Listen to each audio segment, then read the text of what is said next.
Hi, and welcome to Cat Run Figures. I'm your host, Caitlin, and today we are going to be reviewing Red Sonja, issue 2 from Dynamite Comics. So before I start off, Scott Campbell. My gosh. Loving your variant covers. So jumping right on into it, we get to see a flashback of Red Sonja battling the big bad. The big bad? I forget what his name is right off the top of my head. Don't judge me.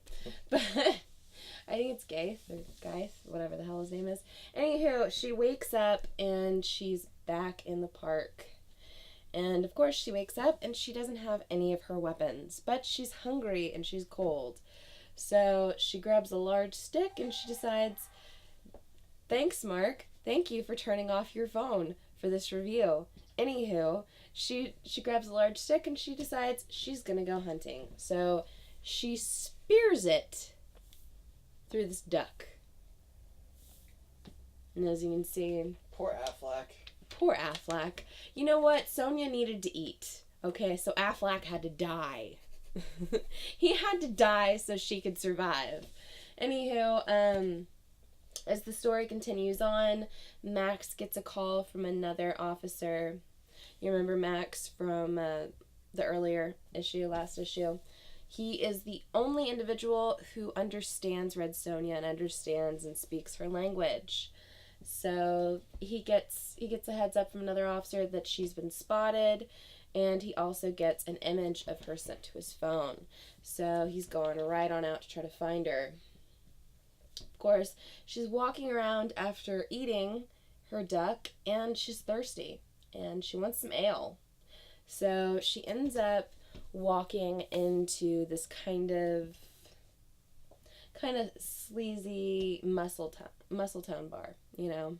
It's called a biker bar. It is very much a biker bar, but and she would do anything for some ale, but she sees beer, and one of the few words she can figure out is beer.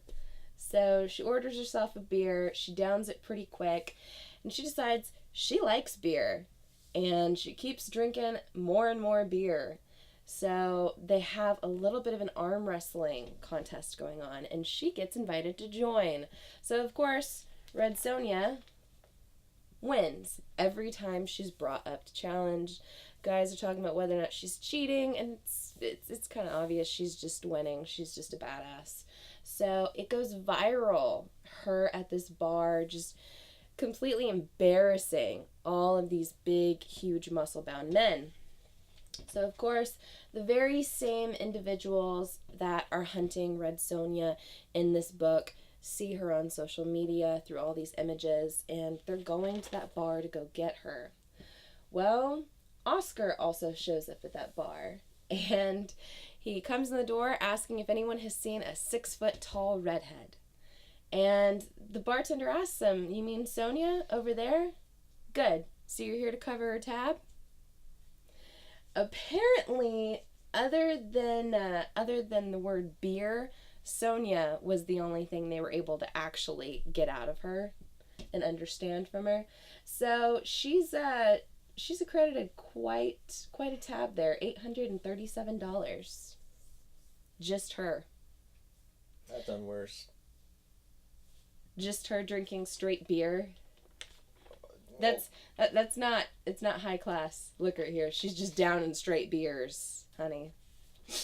So just then we get to see a number of the same agents that were after her earlier beat down the door, claiming to be NSA agents. They're there to take Sonja away. Well, the bartender ain't buying it. First off, their credentials don't match. The names don't match. She's calling bullshit on it, and she's telling them to get their asses out of her bar. It's that simple. They're not harassing any of her customers. Well, the very same individuals who Red Sonja was dealing with in an arm wrestling contest don't like the idea of people coming into the bar to take her away. So, of course, a bar fight ensues. And Red Sonja wakes up from being passed out drunk, and she sees Max, and she's like, "Oh, yay, Max is here." And she gets called into the fight to back Max up, And ultimately, she and Max have to escape on his motorcycle. So we get to see 12 hours later, back in Max's apartment. He's waking up in bed and he has a hangover, but he didn't even drink. So, party was all with Red Sonja. So, Red Sonja somehow figured out how to use the remote control of his TV, and she's talking about the insanity of their world with this magical tablet in his room. And he's a little disturbed with the fact that Red Sonja is sitting bare-ass naked on his coffee table watching his TV. So he throws a robe at her, and he's trying to get her acclimated to the way things work here. And we get to see a little bit of a synopsis of how Max came into being, what happened to his original family, and how he came to be adopted, how he became a member of the Reyes family, how he decided to become a cop, a little bit of his backstory. Then we get to see him and Sonja trying to come to an agreement on the fact that he's going to help her get her weapons back, but he wants to know more about this language that only he understands, because that could be the secret to his real parents, to his past. So they agree.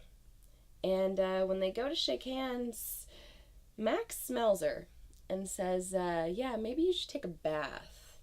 And he's also a little disturbed because, she's not too big on closing the door when she's taking a bath. So he goes down to throw out the trash, and he gets spotted by the same goon squad that's after Red Sonja. So, to be continued.